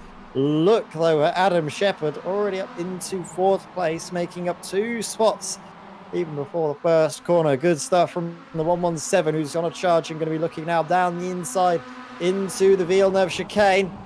Just backs out of it, slightly cold tyres, not worth making a mistake as all. Oh, Mark Oliver. Actually, the mistake comes from Oliver himself as well as Ryan Main, both drivers of the circuit, gifting Adam Shepherd 2 more places. Not ideal. There's a bit of quite a big sort of broken gap. So Michael Seal is currently sort of at the tail. Oh, that's Harley Moss that's had a spin as well. Not a good start. Wasn't a good end to the first race, to the second race room. It's not a good start to the third race either. But this is all really starting to kick off as well. Casper de Court is making some moves. He's got a gap of 1.5 seconds up to Michael Seal. There's a big old gap as well. Lee Holmes has just had a moment. What's happened there? I think you can see someone else off as well. Can't quite see who that is. That might be Lars Fisher. No, so that's Craig Cockrell. Slides through them. Andy McEwen, as you say, Andy McEwen decides, oh no, it's all gone wrong. Who was that? Fiona Sins it was. Fiona Sins just gave up. There's more contact as well between Lee Holmes. Couldn't quite see who that was as well. I think that's Lee Holmes and Craig Cockrell merging together, the cars becoming one. But wow, I want to see on board Andy McEwen going down through Aqua Minerale, because that was madness. Cars go left, right, and centre, and he just blitzes through all of them. But well, that was a exciting start to the race. Let's have a look through all of this. So follow on board, we can look at all the cars one way or the other, and he just speeds on through. That was great stuff. But though something's happened as well to, let's have a look. Andy McEwen goes down the inside initially of Fiona Siddons into Tosa. Cars spin in front of him coming out of Tosa. I think, who was that? That looked to be Harley Moss, I think, that had a spin just in front of him. So then coming up the hill into Piratella, he just sends it through. Cars in front spin, get on the brakes, go one way or the other way. He just carries on through, foot flat to the floor. Drivers in front having slowdowns. That's great stuff for Andy McEwen, isn't he? He just blitzes on by. what's been fortunate for one driver has been not so fortunate for another, as we've seen Andy McEwen up the order. But where is Adam Shepherd? I think he's dropped down a few places, actually. Adam Shepherd has indeed, yes. So Adam Shepherd, just trying to look where he is on the time tower. He's currently in P12, yes, having lost 6 positions. Something he definitely didn't want to do. Hopefully he'll be able to make some positions up from there. Ryan Main for the year 1 motorsport car, just trying to get the inside of James Clark. Possibly they are going to go side by side. And tell you what, Adam Delmont's going to have a bit of a looky as well. Andy McEwen, those not too far behind. They're going to go 3 wide. No, that's not going to work. And again, 2 cars glitch into one another. We've seen that a couple of times as well. So iRacing's damage model isn't particularly working all that well for both drivers there. It does mean, though, that you have Andy McEwen has made up another position. He's been promoted up there. So is Adam Shepherd. They've both been promoted. They're not really going to be all that fussed. But again, more of those little incidents we see. Oh my goodness, what is going to happen here? Please don't tell me you're going to try and go 3 wide going into the chicane. They're trying to give it a good old go. They go 2 wide instead. Shane Pickett gets right on the curb. That's going to be a slowdown, mark my words. And as they go, again, he got no delta to compare it to, and he's going to have to put on. There he goes, pulls off to the right-hand side. Is that just because he's got a run? He must have got a slowdown for that. If Shane Pickett got away with that, I will be very, very surprised indeed. And do you know what? I think Liam Silkston was just going up the inside one way or another, wasn't he? Do you know what? I think Shane Pickett's got away with it. How on earth has he got away with it? That's absolute madness. No, there we are. He's slipping it now. There we go. I was like, that was... Get away with it for too long. It caught up with him in the end. Yeah, too good to be true. Too good to be true. I thought it was going to be the miracle there. Yeah, but it was not meant to be. Isn't it? Indeed, not meant to be. I've been in that position. It's so frustrating because you do it and you're like, oh, is it going to... And then it does, and it's the most infuriating thing in the world. It's not particularly nice. Fun. Never fun, is it? But speaking of fun, there's a little bit of a fun fight going on between Julian Schroer. I was about to talk about the fact between Julian Schroer and Fisher, but there's been an incident into the first corner, and what on earth has gone on there? Drivers off. I think, is that Stimson involved yet again in a moment? I'm having a look through and just trying to see. Craig Schill, into Stimson, and then getting caught up in that. Who was that also getting brought into? I think that was James McRitchie. James McRitchie. So first race back for James McRitchie, and not a particularly good run as it stands at the moment. He's been played with bad luck for the first one. It's definitely an initiation process, isn't it? You've definitely got to deal with some interesting, I suppose, situations, because a lot of them are they just happen. There's so many cars, and you were saying the caliber is so high that everyone's trying to fight for the same piece of tarmac. So the situations you're put in are very, very unique to this series, to be fair. Especially, again, with the cars as well. They're very, no other car drives like this. Whoa, big moment there. Who was that? Was that Lee Holmes? What a save from Lee Holmes there. Absolutely fantastic stuff. It does mean that he's going to lose out on a couple of positions. Frank Vesner up ahead between himself and Renato Campana.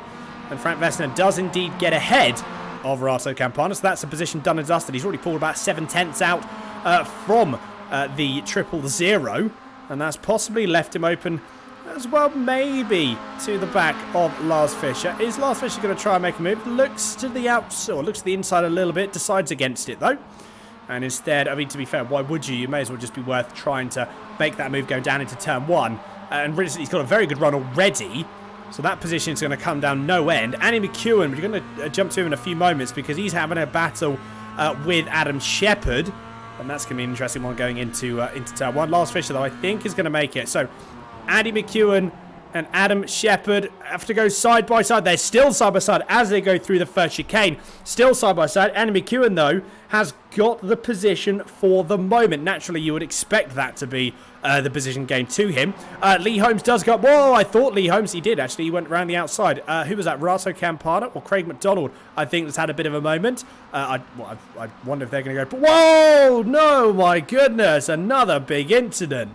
Wowzers, that was a big crash. It was carbon copy of what we saw last race, I think. I think you might be right. Yeah, unfortunately, we're going to go to a replay and just see it all unfold. There was a little bit of a tap from Shane Pickett, I think, at the back of Craig McDonald's car that then sort of exacerbated the contact. And it's unfortunately just one of those little things, a racing incident, cars contacting one another, and then just a huge domino effect.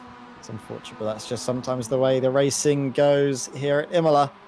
to follow Liam Silkstone under a lot of pressure from Frank Vestner, who's trying to fancy a move to get up into 13th place, but nothing coming through at the moment. Further in front, though, Ben Sharp at the front of the field. I think he kind of sneakily got up to the front of the field, didn't Ben Sharp? And from then on out, he's been looking very, very quick indeed. Yeah, to be fair, you can't argue with the pace. It has been good pace. It has been very, very good pace. I would just have to say, half the race is gone, half the race is still left to go. Glenn Humberstone is defending quite aggressively from Sam Smith. Is Sam Smith going to be able to... Actually, one of the people that I'm going to look for, but I'll tell you what, is Douglas Stewart, because Douglas Stewart is going to have a double slipstream. He's going to have the double toe, so he's got the toe off of Sam Smith, who has in turn got the toe off of Glenn Humberstone, but obviously Douglas Stewart's going to get two slipstreams worth of pace, and you can just see as well, look at the closing speed. I don't think Douglas Stewart, though, is close enough. In fact, no, he does back off. Again, trying to play it safe, I think, for the moment, and seeing what happens up ahead of him. A little bit further down the field, only a few cars down. Lars Fischer, you've got Liam Silkson and Frank Vestner just in front of them, so this battle is still raging on. And I wonder for how much longer, though. Andy McEwen and Andrew Shepard are still going to go side by side. There's a bit of contact. Andy McEwen again just has a small moment. It was a minor contact, to be fair. It just sent him round. Manages to rejoin the circuit in a relatively controlled way. So stays off of the racing line. Doesn't fly across the circuit. So as rejoins go, absolutely spot on. You obviously want to rejoin the circuit as quick as you can. You want to try and make sure you don't lose his positions, but at the same time, you have to just sort of let it happen and take stock and then come back to it. It's a very, very frustrating thing, but it's very, very easy to get sucked into trying to get back on the circuit as quick as you can and ultimately doing more damage.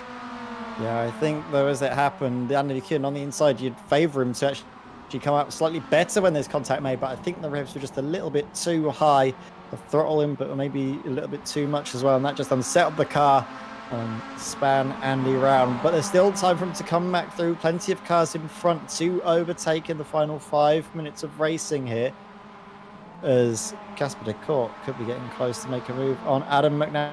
You can see the gap there, less than half a second. Same with Luke Cooper and Michael Seal. Actually, that battle's getting closer and hotting up. So is Luke Cooper going to go for a move on Michael Seal? No, doesn't quite. You can see the time delta, though, ever so close. They are fighting between the pair of them side by side. The inside line will go the way of Luke Cooper into the chicane. Into Tamarella they come then. Michael Seal losing out as down inside on the brakes goes Luke Cooper. Is there going to be a switchback? That's a good run, actually, from Michael Seal, who could fancy himself into Villeneuve. Gets a good exit.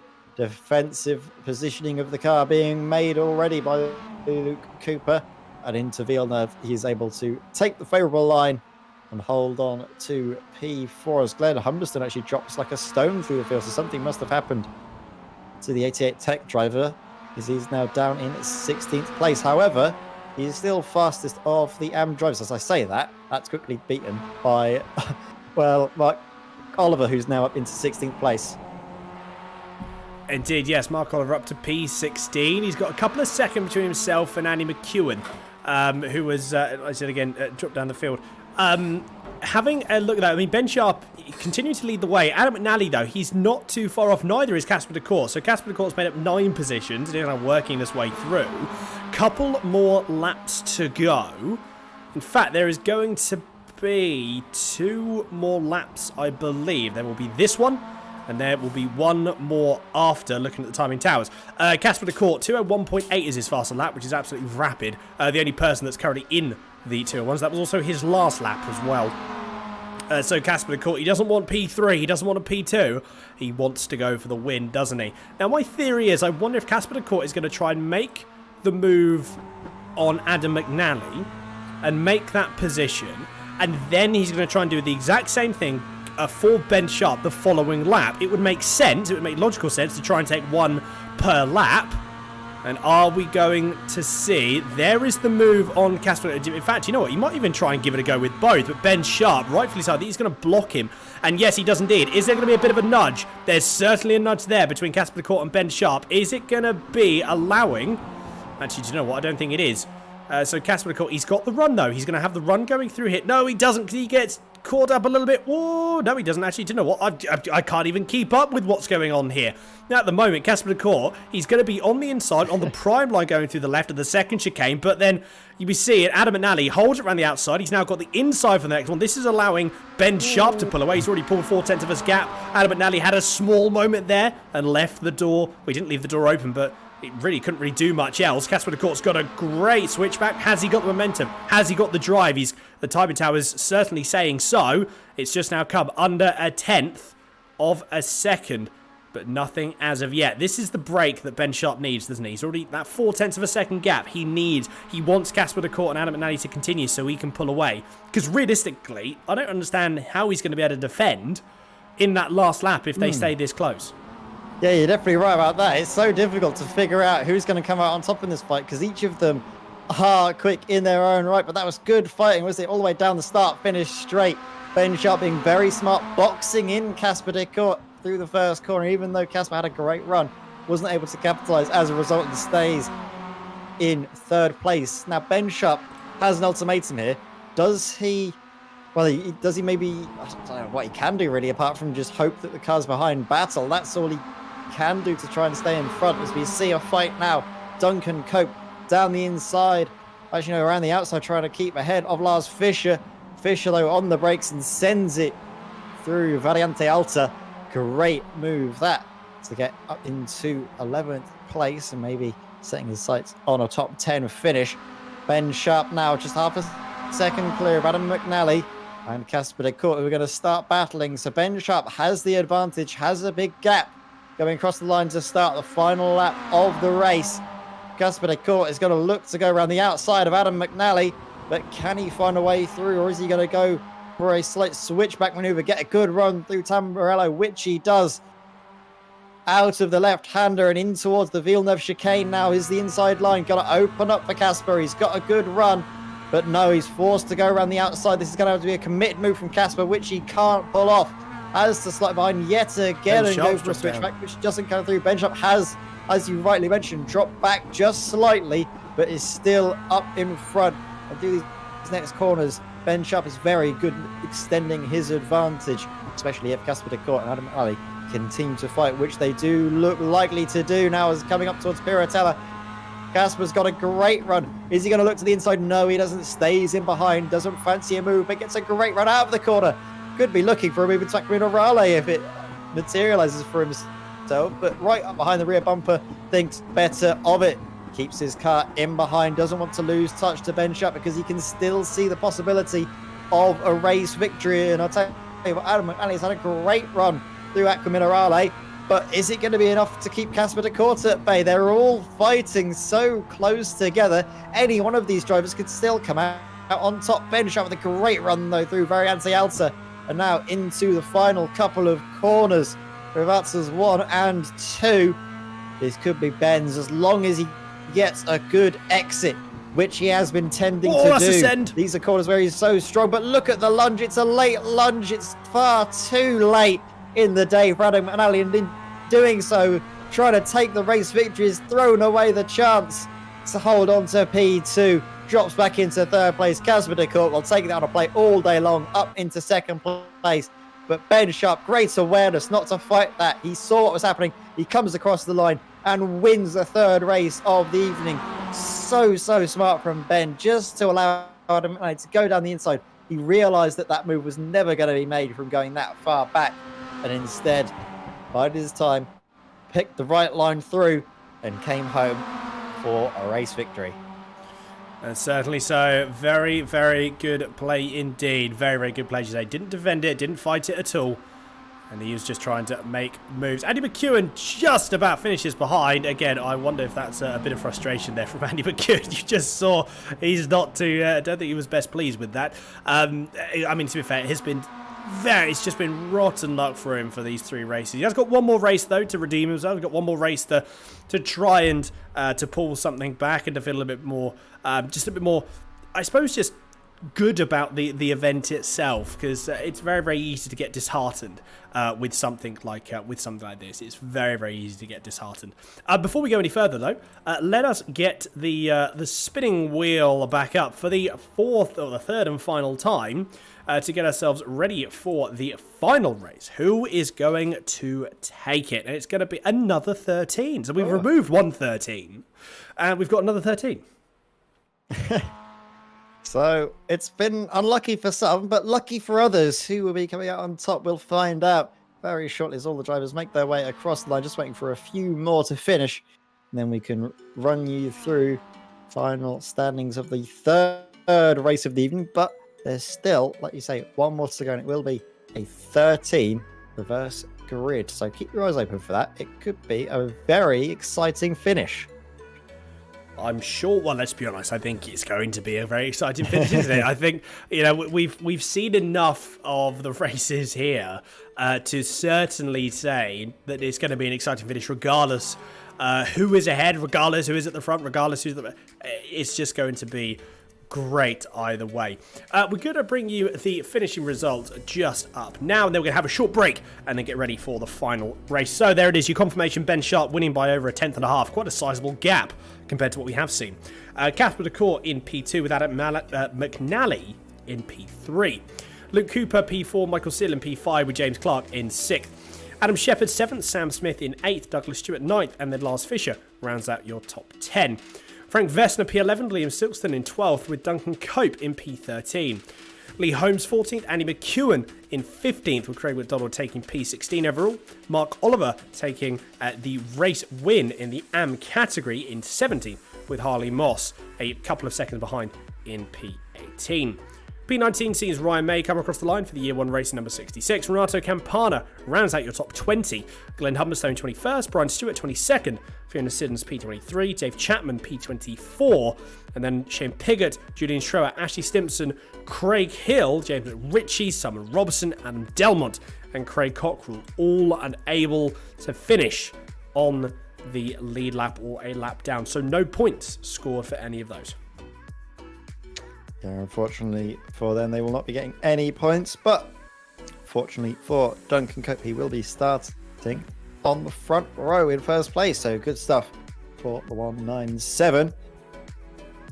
But with that, I can't see any drivers coming into the interview waiting rooms, so we will go for another short break, the final one of the evening, because the final race is coming up very shortly. It's one you do not want to miss. Stay tuned to Absolute Sim Racing.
Hello, everybody. Welcome back to Absolute Sim Racing for the fourth and final race here at Imola. My word, doesn't time fly when you're having fun commentating over some of the best MX5 races on the iRacing service. We've had 3 brilliant races and all signs point towards this fourth one being just as good, don't they, Dan? Certainly so, yes indeed. We've had 3 amazing races, and the fourth one I'm sure is not going to disappoint at all. Another minute to go and then we'll be jumping into the final race. 15 minutes, and then hopefully we'll be able to have a chat with a couple of interviews. Great shot there in the second chicane. This we see that looked like Sam Smith that was having a that was going through there. Yeah, Imola's just been a fantastic circuit. We've seen amazing racing as we have done in the past. It just never ceases to disappoint. It's such an amazing track. The fact that F1 is back here now as well has really increased the profile of this track as well. And that's brought the... Imola was always considered, I think, and it has been considered for a while, a more of a classic track. And while it is still a classic track to... nevertheless, I feel it also has been brought up a little bit into the modern age now that F1 has been here in more recent times, which is great because I think this track deserves all the profile, the support, and all of the views that it can get. It's such an amazing circuit, both to drive and to commentate on. Yeah, it really is. It's such a brilliant circuit. I've had some of my best races here actually at this Imola circuit, both in GT3s and in pretty much anything else. It always seems to be a track that I go well with. It's got a long, sort of a good mixture as well of sort of high-speed corners, slow-speed corners, chicanes, hairpins, all sorts that really test the driver's ability, as well as, of course, the amazing elevation changes at Aquamilla that mean you have to be at the top of your game. And at the top of the game has been pretty much every driver here. They've been doing very well navigating this track nicely, but we do have the grid up on your screens. We'll quickly run through Liam Silkstone on pole position ahead of Frank Vestner and Lars Fischer. So that's the top 10. Adam McNally completes that top 10 with Casper Tegiwa and Ben Sharp there. 12th place. 13th, Lee Holmes. 14th, Andy McEwen. And you can see all the other cars. Dave Chapman starting 23rd. He'll be hungry for a little bit more from this race. As well as Adam Delmont actually starting down in 30th. Not the evening he's been hoping for, but could still get something from this race yet. But watch out for Adam Shepherd starting 6th place. He's going to be one to watch going into turn 1. He does get very good starts in this MX5. He doesn't seem to have lost his touch from all the time he's spent away from an MX5. He's back on the pace and as quick as ever. So the lights are going on. They will go out and we will go racing for the final time here in Imola. Good start actually by Liam Silk. So no smoke being kicked up whatsoever. He'll hold the inside line, but Frank Vestner, eyes on him going into turn 1. He's going very quickly around the outside, nose just in front. Is that going to help him out? No, it doesn't. He breaks just a touch too early. Slots back into 2nd place. Shepherd battling with Stewart, getting down the inside up into 5th place. So already a position gained by Adam Shepherd, as well actually has Sam Smith. Sam Smith is up 1 as well. So good stuff from the Pro-Am driver. You can see, well, Luke Cooper in the mix, isn't he? Close fighting with Michael Seal. Just going to look down the inside of the Ben Sharp Racing driver. A little bit of a twitch on the exit. Tyres are cold as ever on the opening lap in the opening few corners. As I'm sure you're aware, Dan, cars are a bit of a handful when you're fresh out of the box, but they still seem to be doing that very nicely, getting through. Speaking of getting through, Adam Shepherd gets on through into 2nd place. So already he's up a few more places in the time we've looked away from him. We've looked back. He's magically up into P2. Adam Shepherd, indeed, he's made up 4 positions. I was noticing going through out of Tamburello, they were all checking up a little bit as well. So that was causing, I think, Adam Shepherd just sort of kept his foot in and off he goes. So as you were saying, he's just he pulled up that position as well. They got a couple a little bit. I wonder if Adam McNally's going to have a bit of a move up the inside. Oh, that was very aggressive over the curbs. But he does get in front of Luke Cooper. Andy McEwen sitting in P12 at the moment. He's made up a couple of positions possibly. Ben Sharp is also going to try and get involved. Is he going to give McNally a bit of a nudge? I think he does. He is still side by side with Luke Cooper, but he's going to have the inside line for the second to last corner. And still Luke Cooper remains on the outside, but That is a move done and dusted. Ben Sharp eventually does get through. So Luke Cooper, there he is. Ben Sharp is very well about a car's length ahead, no more no less. Someone's got to slow down. Who was that? I think that was Michael Seal. Yes, so Michael Seal drops down the order. That does promote everyone down from him up a position. One of those people is Andy McEwen, who is simply just behind, watching this battle unfold between Ben Sharp and Luke Cooper.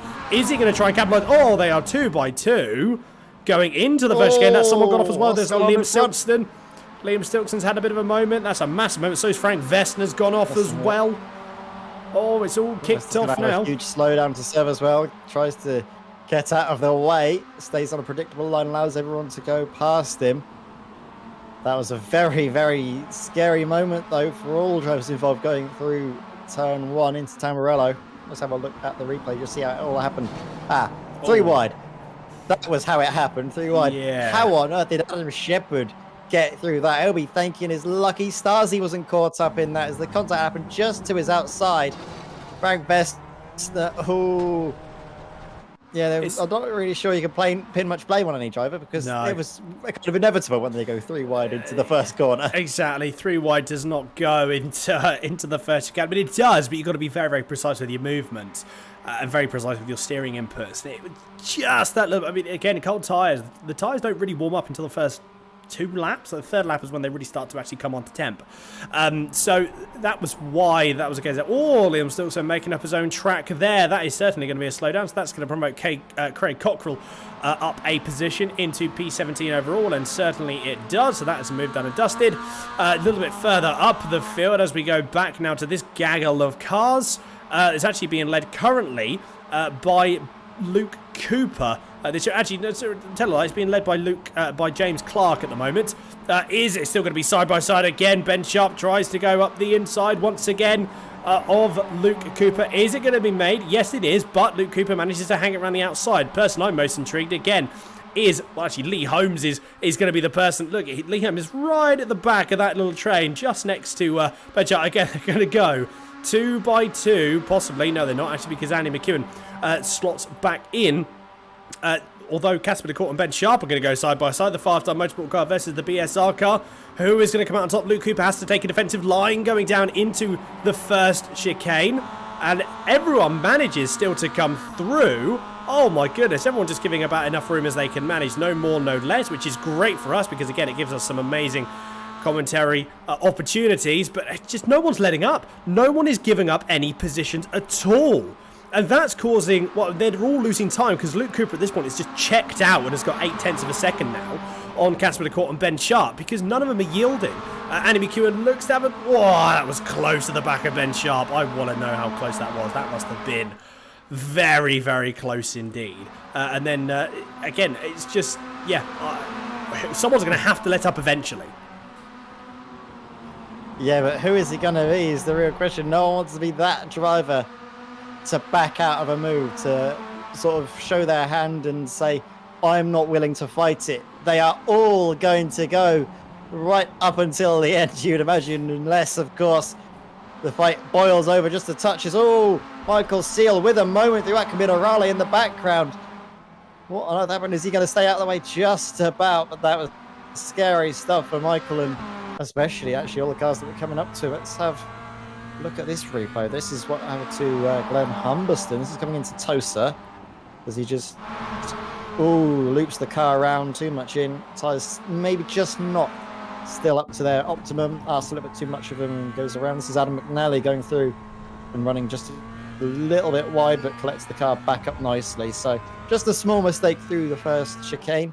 Loses a bit of time, but nothing more. I'm trying to see if we can find a replay of the incident with Michael Seal, but I don't think we can. So let's follow back to this. Up in front, Smith and Fisher, wheel to wheel into the first corner. Sam Smith around the outside, Fisher with the inside line. You favour him into the first chicane, and he's able to get it done into Tamburello. Is there a fight back though, perhaps? Because look at this, Sam Smith with a good run, could fancy his chances into the Villeneuve chicane. Do you know what? I think he's going to go for it as well. He's got a long side, is going to be committed onto the brakes, goes through, take back second place. I think Lars Fischer did the sensible thing there, backed out of it, recognised that it was going to happen either way, and he's just going to try and get Sam Smith at a later, on a later lap maybe. There's still 12 minutes left to go. Actually, I'm talking complete nonsense. There's only 8 minutes left to go, in fact. So, you've got time as well. I know the time, it comes down pretty quickly. But yeah, the sensible thing for there was just to let the move happen, especially that early in the race. The last lap, no, maybe not. You want to, you might want to fight it a little bit harder. But this early in the race, there's just no point. At the moment, Adam Shepherd has checked out, so you're not going to catch him. It's 2.6 seconds up the road, so you're never going to catch that amount of time unless Adam Shepherd were to have several mistakes over the course of a lap. So, realistically, this is the battle for second place. And they're just going to let Adam Shepherd go off into the distance. I don't think they're going to work together because, like I said, they're just not going to catch that time up. If they had a half-hour race, then I think they probably should. But at the moment, oh no, Lars Fischer's got a slow down. Oh, that's really put him on the back foot, so to speak. And he's having to let off even more. Luckily, though, we will have a delta. iRacing will have a delta to go off. So that will be helping him a little bit as well. Andy McEwen, just a little bit further down the order, only a couple of positions, actually one position. No, 3 or 4 positions. Again, it's close, though. It's very, very close. It's, let's have a look at the gaps here. And the gaps up to Andy McEwen, it's only 5.7 seconds up to the leader. So that is well within. As well, it's still very close, isn't it? Because exactly, obviously in a sea of, orange and yellow, and you can see exactly that. The yellow means they're under a second, orange means they're under half a second. McEwen fancies a move on Ben Sharp, looks to the outside line. Ben Sharp gives him only as much room as a car, and that's enough for Ben Sharp to stay in front. McEwen can't fight his way around the outside on this occasion. No, I think realistically, again, Ben Sharp is savvy to a move like that, especially when it's around the outside. Andy McEwen would have had to been alongside, almost going in front of, he would have had to been going in to the first chicane in the lead for Ben Sharp to not just sort of push wide and to take his, to just drift wide and cut the position off. So, yeah, Andy McEwen did the right thing there. Again, just backed out of it. Definitely the intentions for Andy McEwen. Ben Sharp knows those intentions. So that will certainly be something that I'm sure Andy McEwen will try once again a little bit later on down the line. As the timer is just about to tick over another 30 seconds, then it will tick over to the 10 minutes, which means around about 3 laps left. And then 3 laps to go. So not too long. That's where drivers are going to have to start thinking about taking a few more risks if they can. Ben Sharp is actually going to try and get around James Clark. So James Clark, has he had a slowdown? I'll tell you, one person who has had a slowdown is Alan McNally. He's certainly had a slowdown because he's dropped about 3 or 4 positions. That's now put him down into P8, just behind, or just in front, sorry, of Andy McEwen. So Andy McEwen wasn't able to get by. And that has meant that Ben Sharp has now got 2 cars in between himself and Alan McNally, which I'm sure he won't be fussed with at all. But still, it's starting to even out, actually. Looking at the times, if you look at the intervals, it's starting to even out. There's a couple of bigger gaps, a couple of smaller gaps, but around about sort of between 3 tenths and half a second is your sort of, or your 2 tenths and half a second is about your margin at the moment. Although Ben Sharp and Casper Core, that's the biggest gap so far. It's now 1.3 seconds. That's quite a sizable gap. Yeah, quite sizable, especially on a track this long. You can just see, like you mentioned, that gap opening up just a touch. But as these cars begin to fight in the final stages, the 4-minute mark is soon approaching. Those gaps might start to come back down once more. So I wouldn't count Ben Sharp out of a chance to get up into the podium places. He's been showing good ability to get up through the field, good ability to close those gaps down. And he's actually setting purple sectors as well, isn't he? I've just had a look at his last lap, purple in sector 2 and 3. So he's definitely on a mission and closing that gap now down to almost under 1 second. So he is definitely on a mission and could bring this into his hands in the final stages of the race to get yet another podium to add to his tally so far this season. But nobody has been able to match the sheer raw pace of Adam Shepherd this race. As soon as he's broke the toe to Sam Smith, he's just gone. He is away. He is checked out up at the front. Absolutely showing absolutely no signs of stopping as of yet. We also do have to think of as well a driver of the day. We've got to think of driver of the day. I think for me, like Dave Chapman is certainly up there. Dave Chapman, for the racecraft he's had. I mean, to be fair, driving the Dave simply for that move around the outside was certainly one of the position. That was such a good move in race 1. I think that was it was just so committed and so controlled. I'm sure again we will make a decision after this race has happened. We'll announce it live on stream. But yeah, certainly a few contenders for the driver of the day, as we normally do see throughout these events and these races, which is again fantastic to see so many drivers able to compete for something that, you know, it's a nice little thing. It's a small little thing that we like to give to everyone per, you know, for one race. Or it's once per round. So we've had it for the previous 3 rounds, and we will have it for the remainder of the season as well. Lars Fischer is defending pretty heavily from Sam Smith, continuing to, although Luke Cooper's going to try and have a dive up the inside. Oh, Sam Smith, that's a bit of a squeeze there from Luke Cooper. Maybe just the fraction too much. That would have been considered, I think, from the steward's eyes, a small forcing off of the track by Luke Cooper. So they may not take too kindly to a move like that. Realistically, you know, Sam Smith was around. He was still around the outside. He still had position, and he still had his right to be there from what it looked like for that camera angle anyway. But we'll have to see again post race how the stewards go back. That Andy McEwen's just got the inside of James Clark. Actually, no, sorry, he hasn't. I thought he was going to try and make a move on Adam McNally, but that is not the case. He's actually being pressured quite heavily from Lee Holmes. Yeah, he is. There's a lot of fighting going on all throughout this race, isn't there? It's so difficult for us to keep up with every little bit of it. We're trying our best here, and Adam McEwen is definitely trying his best to keep Holmes at bay, but Holmes is charging on hard through Minerale. McEwen with again, he seems to struggle just a little bit on the final part of this section, and gives the impetus to Holmes to maybe look for a move, but slots him behind, doesn't fancy it up into Variante Alta. Michael Seal could take a position here because up in front, Craig Cockrell got very loose at the rear. 222 as well of James McRitchie, I believe, making his season debut here. Having a very decent showing as well. Just in behind now, Craig Cockrell trying to find a way through, but can't do so just yet. McEwen, though, and Holmes are going side by side, and this battling has meant Andy McEwen has lost touch with that front pack. So all of a sudden, Andy McEwen has nobody to draft off of, and this fight is getting very close, very tasty. Oh my God. Oh my word, they're going four wide. Oh my, this is not going to end well. No, it didn't. And as soon as I say it, as soon as the words exit me and my dumb mouth, 2 cars collide. Clark and Vesna, huge damage and potentially out of the race on the final lap. And it is the final lap now as the clock has ticked down past 15 minutes.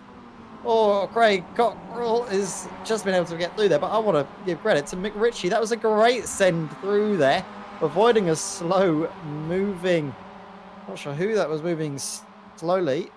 I think that was James Clark. James Clark, I think you're right, avoiding a slow James Clark, just coming through, taking that position. Excellent awareness. But then look at this fight for 3rd place. I was saying Ben Sharp could get involved in the mix, and he definitely is. But can he get through? Can he find his way past the Court and Cooper for that podium?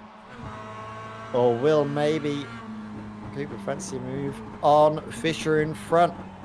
We'll know as well, though, that Casper de Court would be hoping to join his 5-star Motorsport teammate up on there as well in the celebrations. So we'll see as they come up into Variante Alta for the final time of asking. Casper de Court, is he going to get a good run through there? Really monsters it over the curbs. Good exit as well. Might fancy a lunge into the final 2 corners. That'll be his best shot for an overtake you would expect. To the 2 Rodovatsas. Hard onto the brakes goes Cooper to keep the Court at bay. And coming out of the final turn, Adam Shepherd, far and away the class of the field in this final race, will take a race victory this evening. Great stuff from the 117. I can believe his first race victory of the season on his return. Excellent stuff indeed. Fisher gets home in 2nd place. Cooper can hold on for 3rd. Casper de Court finishing 4th. Ben Sharp settling for 5th place with Adam McNally close in behind. And I'll tell you what, something must have happened in that fight just a little bit further back, I think for 8th place, as Andy McEwen comes across the line, finishes 9th, but nobody's close to him anymore. So that tells us something has probably happened. Yeah, certainly. So let's have a quick look at the replay here. And again in that corner. That would be why. But there's no one near him at that point, so something happened even earlier. I wonder if... I can't remember again for the life of me who that he was racing with. I don't think we're going to be able to... He was racing with a lot of people, but I can't figure out who they were. He was, yeah, he was actually, to be fair. Very, very true. Let's have a quick look here again. Possibly... Obviously, this was the move... Oh, that would be wise because of the incident with James Clark. That was the case there. Amazing what you can forget in 2 minutes of MX5 racing. Yeah, absolutely. Not ideal from... again, I mean, look, it's the same place we saw the contact last time. It's just where it's just where it all concertinas up. It's just so difficult because it's very, very hard to judge. It's very, very hard to judge. But again, you know, everyone managing to just sort of scrape through in the end. We're going to bring you the finishing results in a few moments. While we do that, we're also going to see if anyone is coming in for an interview with us. But let us bring the results up and then we'll have a quick chat with everyone just to see. And here we are. So Adam Shepherd, there is your confirmed race winner. P1 with 3 seconds up the road. 3.4 seconds behind, so only was Lars Fisher. Then you got Luke Cooper in P3. Casper Court 4th, Ben Sharp P5, Adam McNally in 6th, Sam Smith 7th, Lee Holmes 8th, Andy McEwen takes P9 with Harley Moss taking the AM win in P10 overall. Craig McDonald P11, Craig Cochrane 12th with Michael Seal in P13, Douglas Stewart P14, James Clark in 15th, Craig Schill rounds out in 16th position for the Westech number 82, Glenn Humberstone 17th, Simon Robson in P18, and then we've got a little bit further down, P19 with Frank Vestner, Brian Stewart rounds out your top 20 with Dave Chapman 21st, Ryan Main 22nd, Fiona Siddons in P23, with Julian Shower 24th, Ashley Stimson P25, James Ritchie finishing a lap down, and then Renato Campana and Liam Stiltston finishing 2 and 5 laps down respectively. Then Adam Delmont, Mark Oliver and Shane Piggott are your final 3 positions, unfortunately scoring no points. Yeah, unfortunately indeed, but there's been some great racing, wasn't there? Adam Shepherd able to take his first race victory of the season in great fashion, as well actually as Dave Chapman, I believe, took his first victory of the season this evening as well. Plenty of excellent performances all throughout the field. You've got to say, haven't you? But it's difficult. We're trying to make this a little bit easier than a habit, trying to pick a driver of the round, and might not necessarily be about the most consistent driver that's finished the best. It might be about some drivers that have really impressed us in how they've been. And I mean, what really impressed me and you, Dan, has to have been probably David Chapman on that first race. Those moves he was doing to try and take the win were certainly excellent. But then Adam Shepherd in that final race, dominant performance. Other shout-outs as well have to go to, Michael Seal, who's had consistent finishes all evening long. It's tricky for us to pick a driver, but I think you've got an idea of who you want to give it to, so I'll let you say who our driver of the round is. Well, so we're going to go. I think driver of the day. Like I said, we've been discussing this throughout the races as well. It's so very close. Adam Shepherd again, really dominant on the first on that last race. But for us as well, I think it's going to be Dave Chapman, driver of the day. Just absolutely came out of the blocks in that first race, absolutely on fire. Yes, didn't necessarily have the best of luck in the races remaining, but just so aggressive. Really made some amazing moves and just fantastic to watch. So genuinely, that was fantastic. So yeah, Dave Chapman's going to take driver of the day for us for round number 4. So with Dave Chapman, you will be getting a little keyring sent your way. So yes, Dave Chapman, there we are for round number 4. Ed, do we have any people coming in for some interviews? I'm going to have a little look, and oh my word, it seems like the whole world is waiting. We are a little bit strapped for time, so I think we can only interview a couple of drivers, but let's bring in Adam Shepherd first into the constructs, and welcome back to the VSI MX5 trophy. And it's good to see that you're still on winning form, coming through to win your first race of the season. That must be a great race for you, Adam. Yeah, it's good. It's the literally the first time the sim's been powered up in the last kind of 3 months. So I was really rusty to start with mistakes, and I think I had 6 slowdowns in race 1 and 5 slowdowns in race 2 from track limits, forgetting that I can't take too much of the mick in the sim. So yeah, it was good after a little while. Yeah, and since the last time we spoke to you, I think you've been doing a lot of real life racing, and I believe, if I am not mistaken, I'm talking to a very handy Civic Cup driver. Yeah, we've had a good year. We won the championship this year. We had 12 rounds and we won 10 of them. The other 2 we had 2 seconds and broke every lap record this year. So yeah, it was a great season. Not too bad then, is it? Not too shabby whatsoever. You can definitely see that you're not just quick because of the car, but you're also quick because in sim, when everything's a level playing field, you win races by margins of 3 seconds in a championship where we've seen races won by thousands. Yes, no, it was good. It's as I say, it was a bit rusty to start with, but in the last race, it just kind of clicked again and felt like I'd back to where I was a few months ago. So yeah, I really enjoyed that. I'm hoping to try and get on a few more weeks this season. Yeah, we're about to ask you if you're going to be carrying on for a few more weeks, but that's good news to know that that's in the plans, that's in the pipeline, and you have joined a little bit late in the season, so maybe the championship isn't quite something you can fight for, but I'm sure you're still going to want to give it everything you got to take as many race victories, aren't you? Yeah, exactly that. It's, we've just had another baby, so it's not good timing for getting spare time to come on. But yeah, when I get on, I just want to win. So championship for me on here, I don't have the time to commit to it. But let's get as many wins as I can. I'll be pleased. Well, congratulations to your partner for the arrival of the little one. Hopefully, they're all everyone's doing nice and well in the Shepherd household. Yes, all good, thank you. A little bit Tired, I guess. Of sleep, yeah. But other than that, I'm going to blame my poor performance in race 1 and 2 and 3 on sleep deprivation. Yeah, blame the little one. They can't complain. They're not old enough to know what's going on as well, Adam. No, yeah, exactly. Congratulations on going back with such sterling form, and hopefully we will see you on form again in a week's time. Yeah, brilliant. See you then. Before we say goodbye to you though, mate, is there anybody you'd like to give a quick shout out to? Yeah, big shout out to the wife. She's let me come on the sim with a baby that's 4 days old, and she's doing great. So yeah, thanks to her. Cracking stuff. Thank you, Adam, and we'll see you in a week's time, mate. Cheers. See you soon. So that was Adam Shepherd, who joins us in the comments box. And unfortunately, I think, Dan, that is all the time we have this evening. We were hoping to get a couple of interviews in, but I've just had a look at the time. That is all we have left, isn't it?